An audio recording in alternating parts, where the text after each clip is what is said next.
എല്ലാവർക്കും നമസ്കാരം. Welcome to my YouTube channel Praharis care. BSF personnel, അതായത് the people who are working in border security force seldom face tough situations, and they even think about leaving the force, especially during the training periods and other hard postings when they face a lot of difficulties in the life. But end of the day, when you are leaving the force after serving the nation for a considerable period, when you look back, it's a very good feeling. Knowingly, unknowingly, you are serving the nation, and we should all proud of it. So, BSF, after its inception, after its rising in 1965, it has faced a lot of challenges and played vital role in the nation making of India. So here I would like to point out some important duties apart from our regular duties of border guarding. നമ്മൾ ചെയ്ത ഒരുപാട് important കാര്യങ്ങളുണ്ട്. അതിലെ കുറച്ച് കാര്യങ്ങൾ just period vice ഒന്ന് പറയാം. അത് ജസ്റ്റ് ഒന്ന് പറഞ്ഞു പോവുകയാണ്. പിന്നെ നമ്മൾ സമയം കിട്ടുന്നതിനനുസരിച്ച് അതിൻ്റെ ഓരോ സ്പെഷ്യലൈസ്ഡ് എപ്പിസോഡായിട്ട് നമുക്ക് ചെയ്യാം. ബിക്കോസ് ഇതെല്ലാം നമ്മുടെ ഹിസ്റ്ററിയുടെ അഗാധതയിലേക്ക് വഴുതി പോകുന്നതിന് മുമ്പ് someone should mention about it. For many instances, there are hardly any records available. So, I am getting these things with great difficulty. So, please do appreciate that. Thank you. 1969 Gujarat riots. It was one of the deadliest thing happened after 1947 Indo-Pakistan partition, and had this not controlled well in time, and we are proud to know that BSF has also played a vital role in controlling the situation. Although BSF was still very new force and still in its establishing itself, 1965, say later, within 4 years this happened, So Gujarat riots, it is a deadliest this thing. Okay.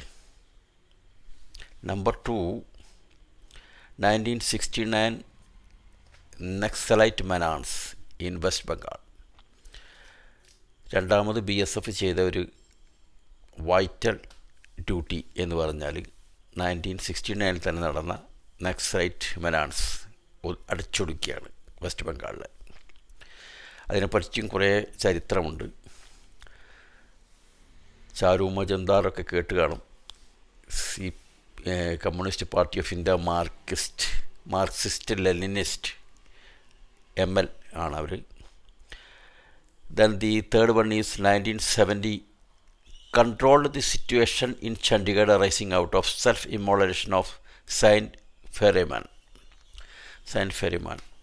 അതൊരു self ഇമ്മോളേഷൻ്റെ സ്റ്റോറിയാണ്.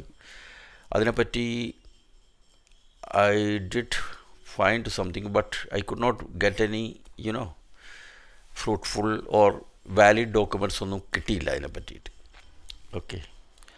The fourth one is 1974 excellent services during the railway strike. 1974 ഒരു great railway strike ഉണ്ടായിരുന്നു. നമ്മുടെ മുൻ മന്ത്രി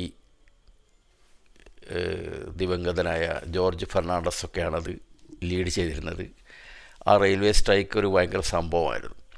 അത് ഇന്ത്യയെ ആകെ മൊത്തം പിടിച്ചു കുലുക്കിയ 1974 നടന്ന railway strike. We should talk about that. The fourth one is the railway strike. Fifth one, 1976 flood relief work in J&K, Punjab, Assam, Tripura. See, although our primary duty was to guard the borders, നമ്മൾ പതിയെ subsequently we were involved in all such internal security duties. Wherever there is an emergency situation, so BSF was asked to do the job. So അങ്ങനെയാണ് gradually BSF was getting names due to the excellent services to the nation. Okay. Sixth one is 76 anti-dacoit operations. That is Bind, Morane and Bhopal district. മധ്യപ്രദേശിൽ ഒരുപാട് ഡാക്കും ഉണ്ടായിരുന്നു. Even നമ്മൾ ട്രെയിനിൽ സഞ്ചരിക്കുന്ന സമയത്ത് ആ ചമ്പൽ ഏരിയയൊക്കെ വരുമ്പോൾ എക്സ്ട്രാ ഗാർഡ്സൊക്കെ വരുമായിരുന്നു ട്രെയിനിൽ. I still remember. ഇതെല്ലാം അധികകാലമൊന്നും ആയിട്ടില്ല. നമ്മൾ ഈ ഡാക്കോയിഡ്സിൻ്റെയൊക്കെ ഇത് പറഞ്ഞാൽ അങ്ങനത്തെ ഒരു വീരകഥകളൊക്കെ പലപ്പോഴും BSF മധ്യപ്രദേശ് ബിണ്ട് മുറാനയുള്ളവരിങ്ങനെ പറഞ്ഞ് കേൾപ്പിക്കാറുണ്ട്. ജോ baggy ബൻ ജാത്തായ ഡാക്കോയിറ്റ് ബൻ ജാത്തായ, So that was a very important operation by BSF. Then the 1984 flushing out operations of Golden Temple, Amritsar. 1983 operation blue star നടന്നൊക്കെ അറിയാമല്ലോ. 1984 നമ്മൾ കംപ്ലീറ്റ് ടെററിസ്റ്റിനൊക്കെ ഫ്ലഷ് ഔട്ട് ചെയ്യുന്നത്. അതിൽ BSF played a vital role. The eighth one is very most important thing. 1988 countered the Gorkhaland movement in the hill district of Darjeeling, West Bengal. ഡാർജിലിംഗിൽ കാര്യമായിട്ട് ഇത് ഒരുപാട് സ്ഥലത്ത് നടന്നിട്ടുണ്ട്. ഈ ഗോർഖാലാൻഡ് മൂവ്മെൻറ്റ് നേപ്പാൾ ഏരിയയിലും കാര്യങ്ങളൊക്കെ നടന്നിട്ടുണ്ട്. നേപ്പാളും Nepal was the shelter for them, the activist. So അത് കൺട്രോൾ ചെയ്യാൻ വേണ്ടി BSF has played a very very vital role, important role. The ninth one is 1989 compact Pak sponsored militancy in J&K. 89 മുതലാണ് നമ്മളൊരു കംപ്ലീറ്റ് ആൻറ്റി മിലിറ്റൻസി ഓപ്പറേഷൻസിന് നമ്മൾ involve ആവുന്നത്. CI Rolls എന്ന് പറയും നമ്മൾ, counter insurgency Rolls.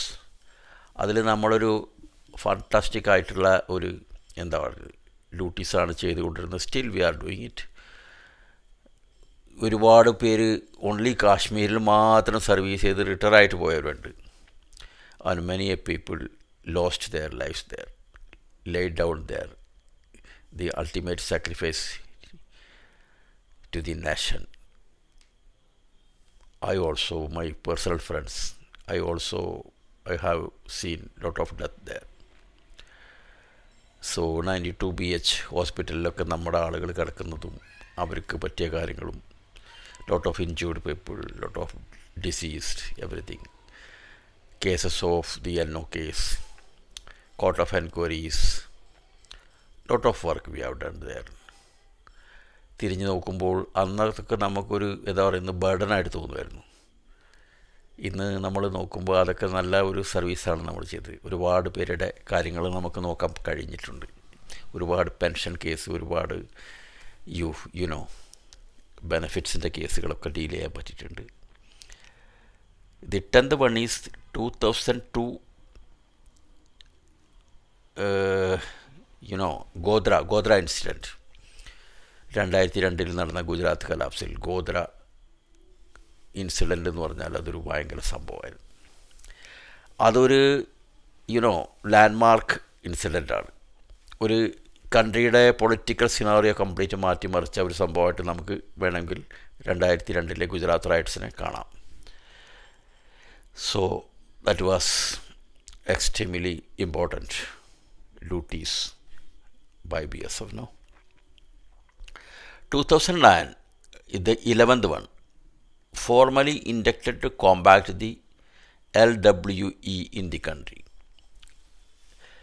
Left wing extremism അത് അതിൻ്റെ പാരമ്യത്തിലെത്തിയിരുന്ന സമയമായിരുന്നു 2009, 2008, ഈവൺ ബിഫോർ ദാറ്റ്. അപ്പോൾ ലെഫ്റ്റ് വിങ് എക്സ്ട്രീമിസം എന്ന് പറഞ്ഞാൽ ലൂട്ടിയൻസ് ഡൽഹിയിലിരുന്നിട്ട് അർബൻ നക്സലിസമൊക്കെ നിങ്ങൾ ഒരുപാട് കേട്ട് കാണും. സോ അതിനെ നക്സലേറ്റിനെ ഇറാഡിക്കേറ്റ് ചെയ്യാൻ വേണ്ടി ഒരുപാട് കാര്യങ്ങൾ. ഇപ്പോൾ 2025 നമ്മൾ നക്സൽ മുക്ത് ഭാരത് എന്ന് പറഞ്ഞ ഒരു കാര്യങ്ങളൊക്കെ നടക്കുന്നുണ്ട്. Amit Shah he's just after the നക്സൽസിനെ നമ്മൾ കംപ്ലീറ്റ്ലി ഇറാഡിക്കേറ്റ് ചെയ്ത് നക്സൽ മുക്ത് ഭാരതാണ് നമ്മൾ ഉദ്ദേശിക്കുന്നത്. So the next one, another important one, Commonwealth Games. Commonwealth വില്ലേജൊക്കെ പ്രൊട്ടക്റ്റ്, അതിൻ്റെ ഫുൾ സെക്യൂരിറ്റി കൊടുത്ത നമ്മളാണ് 2010 ഡൽഹിയിൽ നടന്ന കോമൺവെൽത്ത് ഗെയിംസ്.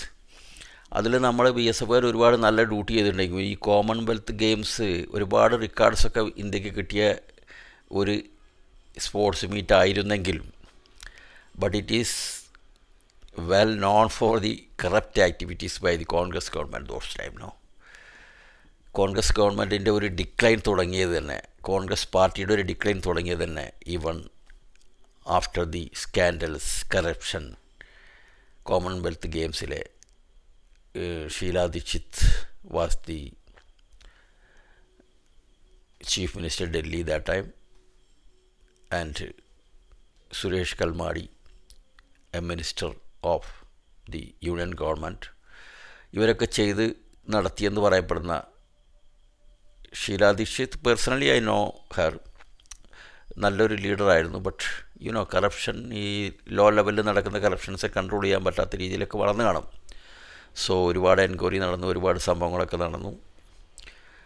അതിൻ്റെ അങ്ങനെ കുറച്ച് ഇമ്പോർട്ടൻസ് ആയിട്ടുള്ള ഒരുപാട് ഡ്യൂട്ടീസ് ചെയ്ത ഒരു ഫോഴ്സാണ് ബോർഡർ സെക്യൂരിറ്റി ഫോഴ്സ്.